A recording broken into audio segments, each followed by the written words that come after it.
असम के माननीय राज्यपाल श्री लक्ष्मण प्रसाद आचार्य जी से इस भव्य सभा को संबोधित करने के लिए अनुरोध करती हूं।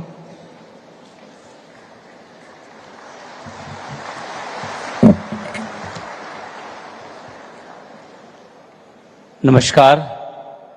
मंच पर विराजमान हमारे परम आदरणीय प्रधानमंत्री आदरणीय श्री नरेंद्र मोदी जी, असम सरकार में हथकरघा व वस्त्र भूमि संरक्षण बोडोलैंड कल्याण विभाग के माननीय मंत्री Shri UG Brahma ji, Bodoland territorial reason के मुख्य कार्यकारी सदस्य श्री प्रमोद बोंडो जी, माननीय लोकसभा सांसद श्री जयंत बसुमतारी जी, माननीय राज्यसभा सांसद श्री आर नारजारी जी, बोडो साहित्य सभा के माननीय अध्यक्ष डॉक्टर सूरत नारजारी जी, महर्षि वाल्मीकि संस्कृत विश्वविद्यालय के माननीय कुलपति प्रोफेसर रमेश भारद्वाज जी, असम बोडो स्टूडेंट के अध्यक्ष श्री दुपेन बोडो जी, अन्य गणमान्य अतिथिगण, उपस्थित मेरे प्यारे भाइयों बहनों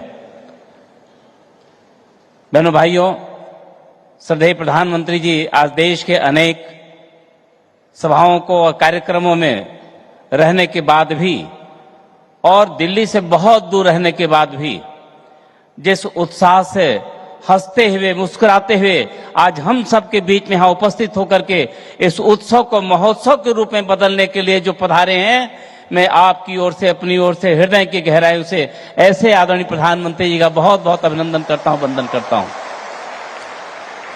मैं भगवान बिरसा मुंडा के पावन जयंती 150वीं जयंती पर भी सभी को बधाई और जनजाति दिवस को एक गौरव दिवस पे, जनजाति गौरव दिवस के रूप में भी मनाने के लिए श्रद्धेय प्रधानमंत्री जी का बहुत बहुत अभिनंदन करता हूं।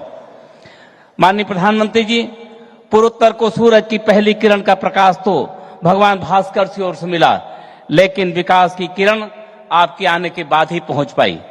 आपने पूरे क्षेत्र के कोने कोने को विकास योजनाओं से प्रकाशित करने का जो संकल्प लिया था, जन जन तक पहुंचाया जा रहा है। बुनियादी ढांचे की कनेक्टिविटी पूर्वोत्तर की सबसे बड़ी समस्या थी। अब सड़क, रेल मार्ग, जल मार्ग तथा रेलवे द्वारा हमारे सुदूरतम क्षेत्रों को भी जोड़ा जा रहा है। आजादी के 67 सालों बाद मेघालय भारत के रेल नेटवर्क पर आया। नागालैंड को 100 सालों बाद अपना दूसरा रेलवे स्टेशन मिला। पहली मालगाड़ी मणिपुर के रानी गायदिन्नीलू रेलवे स्टेशन पहुंची। संचार नेटवर्क को मजबूत बनाने के लिए सुदूरतम क्षेत्र में 5G नेटवर्क का जाल बिछाया जा रहा है। भारत सरकार ने पिछले 10 वर्षों में एक परित्यक्त क्षेत्र को प्रचुर क्षेत्र में बदलने का आपके नेतृत्व में जो काम किया है, इसके लिए एक बार फिर से आपको बहुत बहुत बधाई करता हूं, अभिनंदन करता हूं।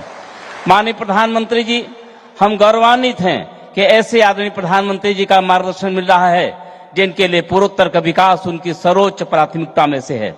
अपनी योजनाओं की सफलता सुनिश्चित करने के लिए माननीय प्रधानमंत्री जी ने 10 वर्षों में 70 से अधिक बार की पूर्वोत्तर राज्यों की यात्रा की है और आपके केंद्रीय मंत्रियों ने लगभग 700 बार पूर्वोत्तर के कोने कोने में जाकर विकास के लाभ को समाज अंतिम तक पहुंचाने का काम किया है। यह पूर्वोत्तर के विकास के प्रति आपकी प्रतिबद्धता है। मैं बहुत कुछ नहीं कहना चाहूंगा।